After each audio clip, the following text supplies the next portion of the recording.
गरीब ब्राह्मण और राक्षस भूत। बहुत पहले की बात है। एक राज्य में गरीब बूढ़ा ब्राह्मण और उसकी पत्नी रहती थी। ब्राह्मण, अरे भाग्यवान, ये कैसे दिन आ गए हैं। अब मुझे पूजा पाठ के लिए कोई नहीं बुलाता है। अब हर कोई बुलाता है तो सिर्फ मनोहर पंडित को। संस्कृत और पूजा पाठ भली भांति जानता है वो। पत्नी, अरे वो जो मनोहर है ना, आपका जो विद्यार्थी था, मुझे तो लगता है वो आपको भूल गया है। ब्राह्मण, अरे नहीं नहीं, उसको अपने गुरुजी अच्छी तरह से याद हैं। जब भी वो मुझे रास्ते में मिलता है, पाँव छूकर प्रणाम करता है। उसके मन में मेरे लिए श्रद्धा और भक्ति है। लेकिन बात ये है कि पत्नी, क्या बात होगी?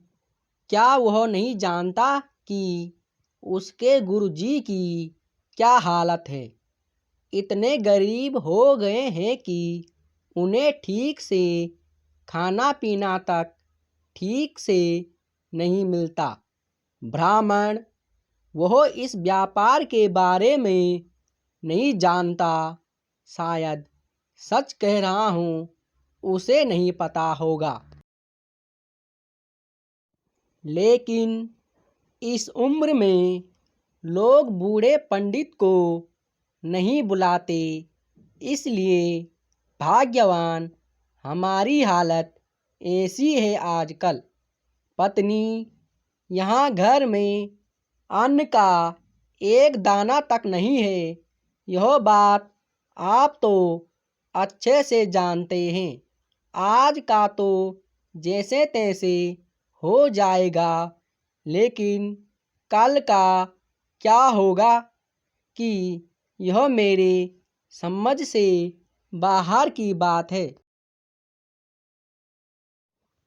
ब्राह्मण, अब तो मुझे लगता है कि घर घर जाकर भीख मांगनी पड़ेगी। पत्नी, ये दिन देखने से पहले अच्छा होगा कि मैं मर जाऊं। हाँ, मैं मर जाऊं।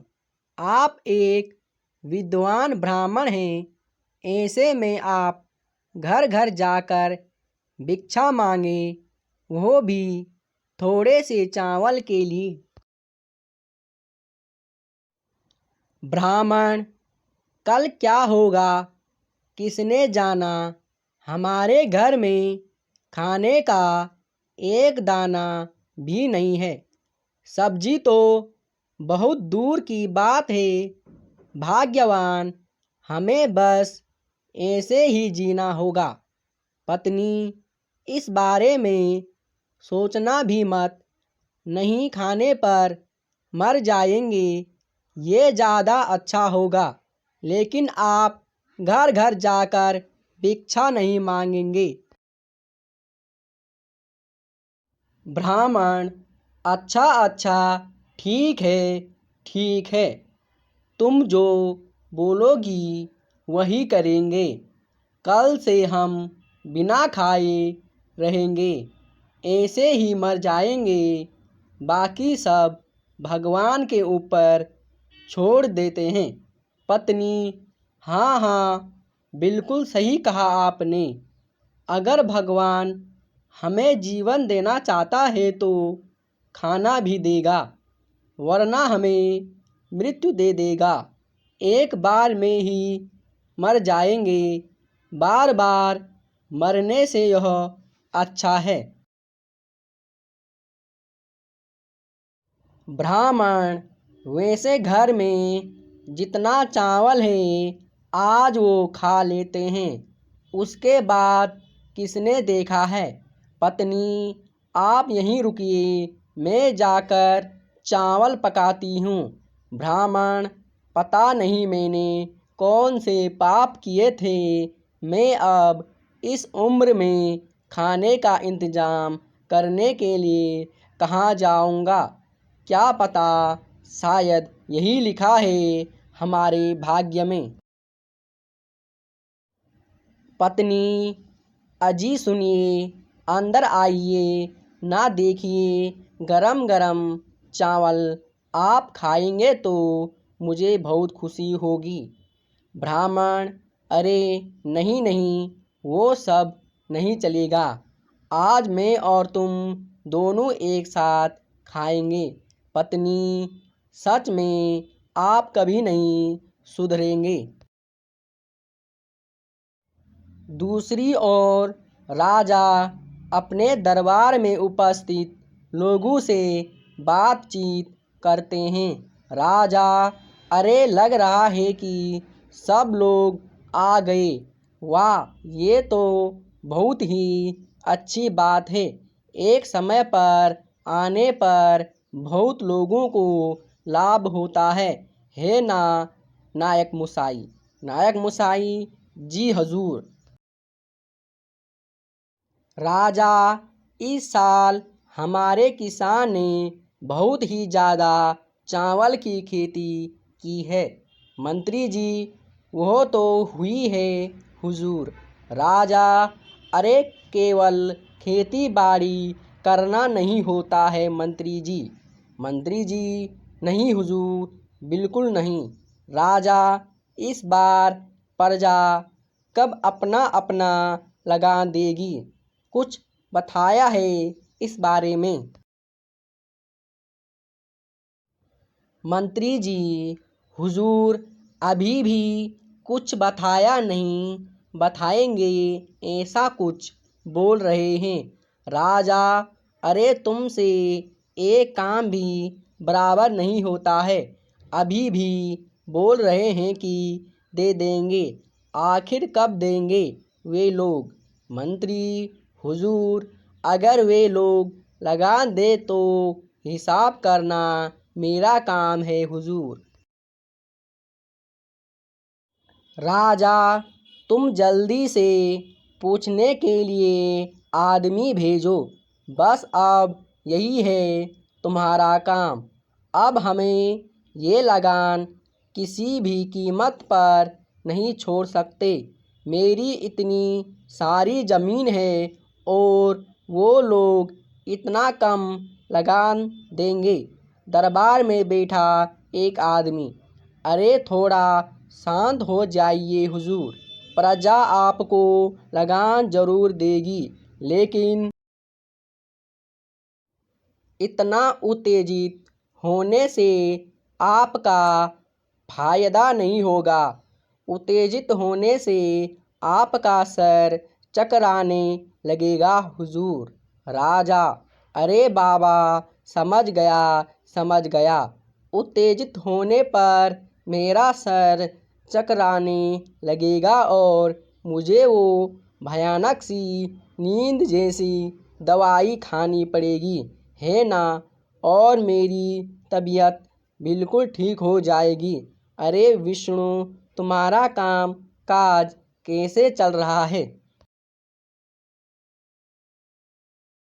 विष्णु, बहुत अच्छा चल रहा है हुजूर, इसलिए तो सुबह सुबह आपका मुँह देखने चला आया।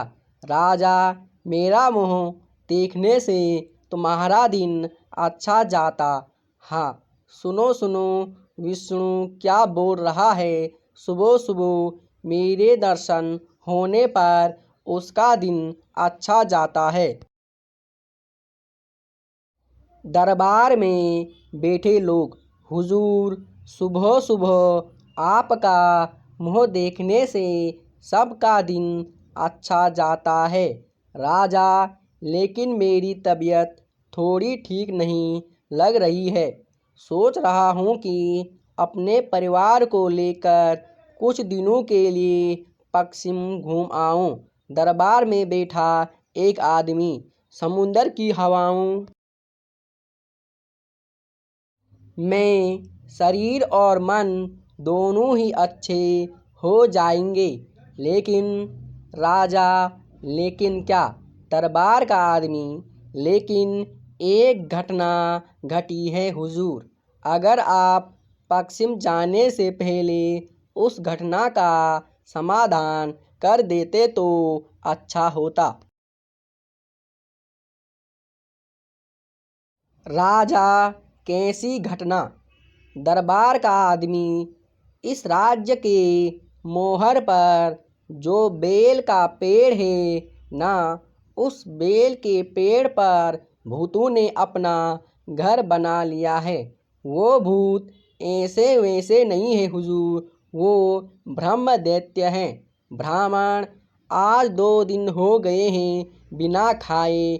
अगर कोई हमारी खबर लेता तो उसे पता चल जाता कि हम दोनों भूखे हैं।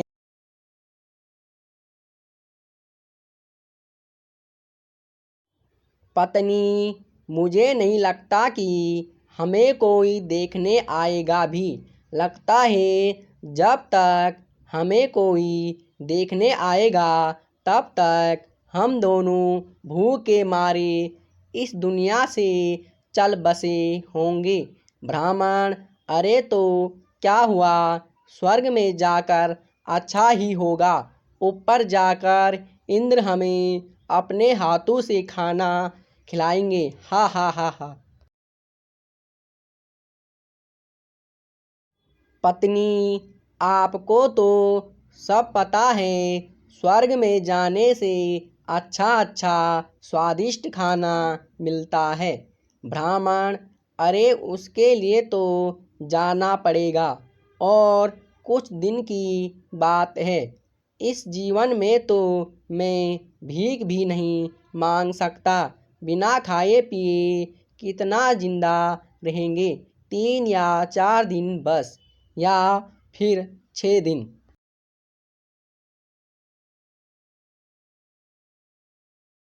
पत्नी, ये जो 2 दिन हम बिना खाए पिए रहेंगे, इसमें हमारी जान को बहुत कष्ट रहेंगे ना? बोलो। ब्राह्मण, ना ना, वो ठीक नहीं है। हम दोनों सोच में पड़ गए थे कि बिना खाए पिए कैसे रहेंगे। 2 दिन बिना खाए पिए जिंदा रह गए ना? राजा के दरबार में। राजा, क्या बोल रहे हैं वैद्य? मेरे दरबार में भूत, वो भी ब्रह्मदैत्य? यह मेरी समझ से बाहर है। नहीं नहीं, मुझे इस बात पर विश्वास नहीं है। यह तुम्हारे मन का वहम है। मंत्री जी, नहीं हुजूर, यह हमारे मन का वहम नहीं है। सब ने देखा है, उस मोड़ पर जो बेल का पेड़ है उस पर रहते हैं। वैद्य जी, बहुत सारे लोगों ने देखा है, इसलिए रात को उधर से कोई नहीं गुजरता। अगर दिन में जाते भी हैं, सब दल बनाकर सब एक साथ जाते हैं। वो भी दूर से। यकीन मानिए विष्णु, बात वैसी ही झूठी नहीं है। ऐसा मैंने भी सुना है। सब लोग यही बात करते हैं हुजूर। धुआं उठा है तो आग तो होएगी। राजा, जब तक मैं अपनी आंखों से नहीं देखता विश्वास नहीं कर सकता। हम आज रात ही उस बेल के पेड़ की तरफ जाएंगे। देखते हैं वो कैसा भूत है। हा हा हा। वैद्य जी, अरे बाप रे, आप उधर मत जाइए। ना जाने आपके साथ क्या हो जाए हुजूर। राजा, अरे क्या होगा वैद्य? तुम बहुत डरपोक हो। छी छी छी। वैद्य जी, ना ना ना, मैं डरपोक नहीं हूँ हुजूर। मैं तो आपके ही बारे में सोच रहा था। राजा, अरे तुम अपनी दवा दे दोगे तो भूत अपने आप ही भाग जाएगा। हा हा हा। मंत्री जी, मतलब आज रात को ही जाना होगा क्या? राजा, हाँ, आज रात को ही उस पेड़ की तरफ जाएंगे। देखते हैं कि वो कैसा भूत है, या सबका मन और आँखों का अंधविश्वास है। हा हा हा हा। रात के समय राजा, वैद्य और मंत्री तीनों उस पेड़ की तरफ जाते हैं। राजा, अरे मंत्री जी, तुम्हें डर तो नहीं लग रहा है ना? मंत्री जी, नहीं नहीं, कैसी बात करते हैं? आपके रहते मुझे डर किस बात का? कोई डर नहीं है, कोई डर नहीं है। राजा, वेद जी, तुम्हारा क्या हाल है? तुम्हें तो पक्का डर लग रहा होगा। वैद्य जी, अरे हुजूर, मुझे डर नहीं लग रहा है। बात यह है कि हम लोग बेल के पेड़ के पास आ गए हैं, इसलिए जरा। राजा, हाँ तो अच्छी बात है ना। आखिर वो बेल का पेड़ है कहाँ? हम भी वो भूत देखना चाहते हैं। वैद्य जी, वो पेड़ जो दूर से दिख रहा है वह है। पेड़ के पास पहुंचने पर वैद्य जी, अरे बाप रे, यह कैसा तूफान है? इतनी जोर से और हवाएं भी चल रही हैं हुजूर। राजा, अरे यह तो कुछ ठीक नहीं लग रहा है।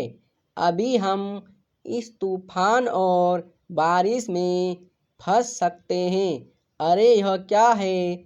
यह तो भूत है। लगता है आज हम यहाँ से बचकर नहीं जा पाएंगे हुजूर। राजा, अरे चुप करो, कोई बात मत करो। भूत, आओ आओ, सबके सर हम चबा चबा कर खाएंगे। महाराज, मंत्री और वैद्य जी डरते हुए, भूत, बहुत दिन हो गए हैं, कुछ अच्छा खाने को नहीं मिला। घी का स्वाद एकदम भूल ही गए थे। आज तुम लोगों का घी निचोड़ निचोड़ कर खाने को मिलेगा। तीनों डरते हुए कहते हैं, अरे ये हमें मार डालेंगे। तीनों एक साथ वहाँ से भागते हैं। राजा, हाँ, अरे बाप रे बाप, बार बार बच गए। हमने तो कभी नहीं सोचा था कि हमारे राज्य में बेल के पेड़ पर भूत अपना डेरा जमाएंगे। वैद्य जी, हुजूर, मैं तो डर के मारे कल पूरी रात सो नहीं पाया। बार बार ऐसा लग रहा था कि भूत अभी मेरा गला दबा देगा। कितनी भयानक हंसी थी उन भूतों की। पता है, पूरी रात उन भूतों की हंसी की आवाज़ मेरे कानों में गूंज रही थी। मंत्री जी, अब आप ही बताइए हुजूर, अब लगान का क्या होगा? राजा, अरे मंत्री जी, अभी तुम चुप रहो। अभी हम लगान के बारे में कुछ नहीं सोच सकते। हम तो कल से सिर्फ उन भूतों के बारे में सोच रहे हैं। बाप रे, क्या भयानक थे। अच्छा विष्णु, तुम ही बोलो, क्या करना चाहिए? विष्णु, मेरे दिमाग में ऐसा कुछ भी नहीं आ रहा है।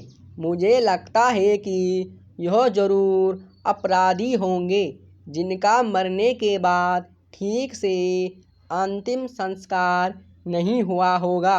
राजा: हाँ हाँ, यह हो सकता है। हमें पता करना होगा कि इनका सही से अंतिम संस्कार कैसे किया जाए।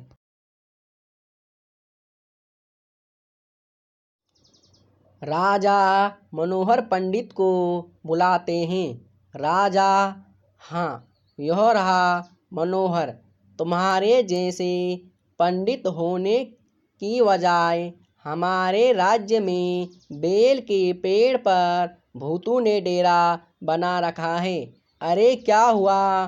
कुछ तो बोलो, सांप सूंघ गया क्या? मनोहर पंडित: हुजूर, उस बेल के पेड़ से एक शाखा तोड़ लाने से और हम अगर उस शाखा की थोड़ी पूजा कर लेते हैं तो मेरे ख्याल से वो सारे भूत अपने ही आप भाग जाएंगे। राजा: ठीक है, तब उस बेल के पेड़ से एक शाखा तोड़कर लानी होगी। वैद्य जी: पर हुजूर, यह काम कौन करेगा? उस बेल के पेड़ के नज़दीक जाने पर वो भूत हमारी गर्दन तोड़ देगा। हुजूर, मैं वहाँ नहीं जा पाऊँगा। मंत्री: मुझे लगता है कि इतनी हिम्मत किसी में होगी ही नहीं वो डाल ला सके। राजा: ना, हमें इस बारे में कुछ नहीं सुनना है। हम ये नहीं मान सकते कि हमारे राज्य में किसी के अंदर इतना साहस नहीं है। अभी अभी तुम सारे राज्य में ढिंढोरा बजाकर सबको बता दो कि राज्य में जो कोई भी आदमी उस बेल के पेड़ से ही शाखा तोड़ कर लाएगा, हम उसे अपने राज्य का साहसी आदमी मानेंगे और उसको हम अपनी 100 बीघा जमीन दान में दे देंगे। मंत्री जी: जी हुजूर, मैं ढिंडोरा बजाने की व्यवस्था करता हूँ। आप जो कहेंगे उचित ही होगा हुजूर। राजा: जाओ जाओ, अब देर मत करो। राज्य में ढिंडोरा पीटते हैं और कहते हैं, सुनो सुनो सुनो, हमारे हुजूर प्रताप चौधरी ने घोषणा की है, जो कोई भी आदमी आधी रात को उस बेल के पेड़ से शाखा तोड़ लाएगा, हमारे हुजूर उसे 100 बीघा जमीन इनाम में देंगे।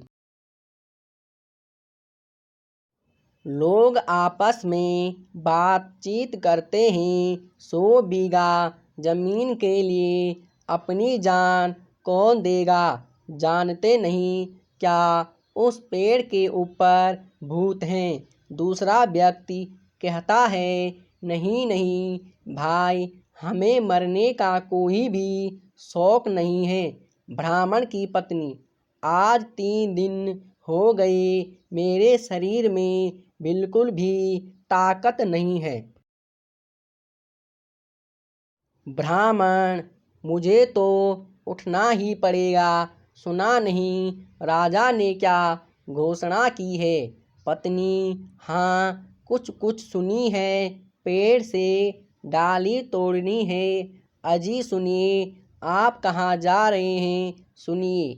ब्राह्मण: सुना नहीं तुमने, उस बेल की पेड़ की डाली को जो कोई काट सकेगा उसे राजा साहब 100 बीघा जमीन देंगे। भाग्यवान, हमारे सारे दुख दूर हो जाएंगे।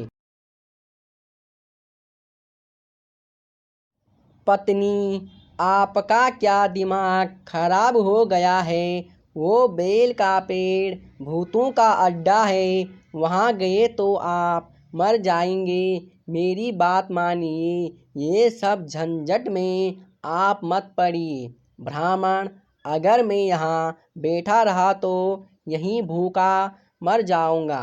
भाग्यवान, इससे अच्छा है कि मैं आखिरी कोशिश करके देखूं। अगर नाकामयाब हुआ तो मैं मर जाऊंगा, और क्या। पत्नी, हे भगवान रक्षा करो, दया करो, भगवान रक्षा करो। ब्राह्मण, तुम भगवान को याद करो, मैं जाकर उस पेड़ के भूतों की कृपा पाने की कोशिश करता हूँ, यही एक रास्ता है। ब्राह्मण दरबार में जाते हैं और महाराज को प्रणाम करते हैं और बोलता है, मैं वहाँ जाने के लिए प्रस्तुत हूँ हुजूर। राजा, ठीक है, लेकिन मुझे लगता है कि तुम्हारी उम्र हो गई है और वह पेड़ की शाखा तोड़ने के लिए तुम्हारे लिए मुश्किल होगा, और मुझे ताकत की परीक्षा नहीं लेनी, मुझे साहस की परीक्षा लेनी है। इसलिए उस पेड़ की शाखा पर लाल कपड़ा बांध देना उचित होगा। ब्राह्मण, हुजूर जैसा आप कहें वैसा ही होगा। राजा, हाँ, तुम आज रात ही एक लाल कपड़ा उस बेल के पेड़ पर बांध कर आओ। हम लोग पूरा दिन उस पेड़ पर लाल कपड़ा बंधा हुआ देखते हैं तो मैं उसी वक्त 100 बीघा जमीन तुम्हारे नाम पर लिख दूंगा। ब्राह्मण, ऐसा ही होगा हुजूर, मैं अपनी तरफ से पूरी कोशिश करूंगा। आज रात में बेल के पेड़ के ऊपर लाल कपड़ा बांध कर रहूंगा। रात में ब्राह्मण बेल के पेड़ पर कपड़ा बांधने के लिए निकल जाता है और कहता है, अरे राम, मुझे तो अभी से डर लगना शुरू हो गया। अगर भूत ने मार दिया तो स्वर्ग की प्राप्ति होगी, लेकिन अगर मुझे नरक की प्राप्ति हुई तो, अरे ये तो वही बेल का पेड़ है। मैं ईश्वर का नाम लेकर इस पर लाल कपड़ा बांध देता हूँ। मुझे ज़्यादा देरी नहीं करनी चाहिए, ना जाने मेरी किस्मत में क्या लिखा है। ओ, मेरे सामने सचमुच असली भूत ही हैं। उनके आँखों की रोशनी मुझे यहाँ तक दिखाई दे रही है। अब मैं क्या करूँ? मुझे जाकर कपड़ा बांध देना चाहिए। जल्दी करता हूँ, हाँ, और इंतज़ार नहीं करना चाहिए। तभी ब्राह्मण के सामने ब्रह्मदैत्य उपस्थित हो जाते हैं। ब्रह्मदैत्य, अरे ओ, तुम्हारी इतनी हिम्मत कि तुम इतनी रात गए मेरे बेल के पेड़ के पास आ गए, वो भी एक लाल कपड़ा लेकर। हा हा हा। ब्राह्मण, मुझे माफ कर दीजिए, मुझे माफ कर दीजिए। ब्रह्मदैत्य, मैं एक गरीब ब्राह्मण हूँ, मेरे घर में अन्न का एक दाना नहीं है 3 दिन से। महाराज ने कहा है कि लाल कपड़ा पेड़ के ऊपर बांधो तो मुझे 100 बीघा जमीन देंगे। ब्रह्मदैत्य, अरे तुम 100 बीघा जमीन के लिए यहाँ मरने आ गए? अरे पागल, एक भी बेल तुम्हारे सर पर पड़ गए तो तुम अभी ही मर जाओगे।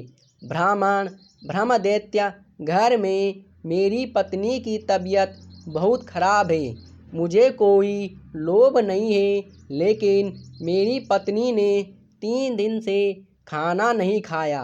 मैंने उसे कहा था अगर ब्रह्मदैत्य ने मुझे मार दिया तो मुझे वैसे भी मरना है और ऐसे भी मरना है। ब्रह्मदैत्य, तुम्हारी बातों से मेरा मन पिघल गया है। ठीक है, तुमने जो बोला है ऐसा ही होगा। ब्रह्मदैत्य सभी भूतों को बुलाते हैं और कहते हैं, इसके हाथ में जो लाल कपड़ा है उसे पेड़ पर ऐसी जगह बांध दो जो दूर से भी सबको दिखाई दे। अरे तुम अभी जाओ, तुम्हारा काम हो गया है, तुम यहाँ से जा सकते हो, जाओ जाओ। ब्राह्मण, आपकी कृपा से मैं धन्य हो गया। सुबह होने पर चर्चा होने लगी। राज्य में जो कोई नहीं कर पाया वो एक बूढ़े ब्राह्मण ने कर दिखाया। वैद्य जी, सच में मुझे यकीन नहीं हो रहा है कि पेड़ के ऊपर लाल कपड़ा बंधा हुआ है। राजा, चमत्कार चमत्कार। हम उस ब्राह्मण से बहुत प्रसन्न हुए मंत्री जी। मंत्री, आज्ञा हुजूर।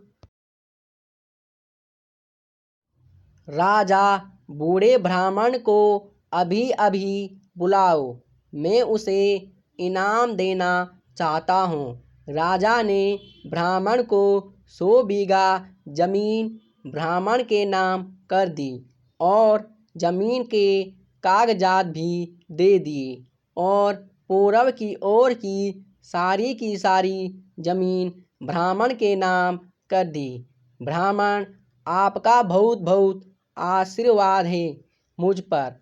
अगर आप अनुमति दें तो मैं जाकर खेत में धान बोऊंगा हुजूर। राजा, बिल्कुल अब तुम जाओ। ब्राह्मण, जाकर तुम चावल उगाओ, अच्छे से खेती बाड़ी करना। ब्राह्मण, क्या देख रही है भाग्यवान, 100 बीघा जमीन में धान की इतनी अच्छी खेती। अब इसे बेचकर हमारी चिंता खत्म हो जाएगी। पत्नी, लेकिन लेकिन यह फसल काटनी पड़ेगी। हम दोनों कैसे करेंगे? इस 100 बीघा जमीन में फसल को काटना। आप तो बूढ़े हो गए हैं और मैं बूढ़ी हो गई हूँ। आप ही बताइए ये फसल कैसे कटेगी? ब्राह्मण, ये काम हम दोनों मिलकर नहीं कर सकते। इसके लिए बहुत सारे आदमी चाहिए और हमारे पास इतने पैसे नहीं हैं भाग्यवान। पत्नी, बिल्कुल सही कहा आपने। मजदूरों को तो पैसे देने पड़ेंगे। नहीं नहीं नहीं, मैं देख रही हूँ भगवान बार बार हमसे मुँह फेर लेते हैं। क्या ये फसल इसी तरह जमीन पर रह जाएगी? ब्राह्मण, एक उपाय है मेरे पास। मुझे उस बेल के पेड़ के ब्रह्मदत्त के पास जाना होगा।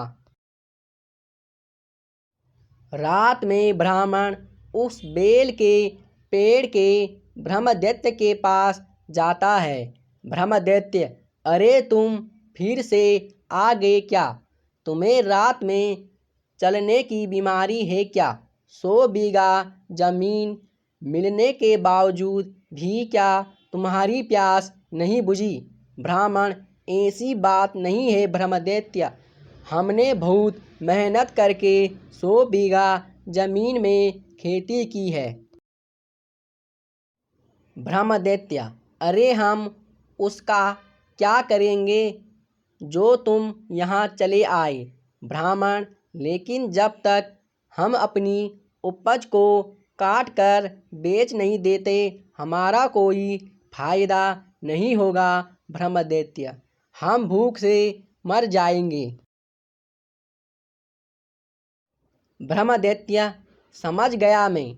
एक काम करो, अपने घर के आंगन में 100 हस्तियाँ और 100 टोकरी रख दो और मैं सभी भूतों को सूचित कर दूंगा। तुम्हारे 100 बीघा जमीन में जितना धान हुआ है वह काटना है। अब जा, जल्दी से जा, हमें और परेशान मत करो। ब्राह्मण, आपकी बहुत कृपा होगी, हम जीवन भर आपके आभारी रहेंगे। अगले दिन ब्राह्मण उधार में 100 हंसियाँ और 100 टोकरियाँ अपने आंगन में रख देते हैं। रात के समय भूतों ने उनके खेतों की धान को अच्छी तरह से काट दिया और ब्राह्मण ने उनका बहुत बहुत धन्यवाद किया।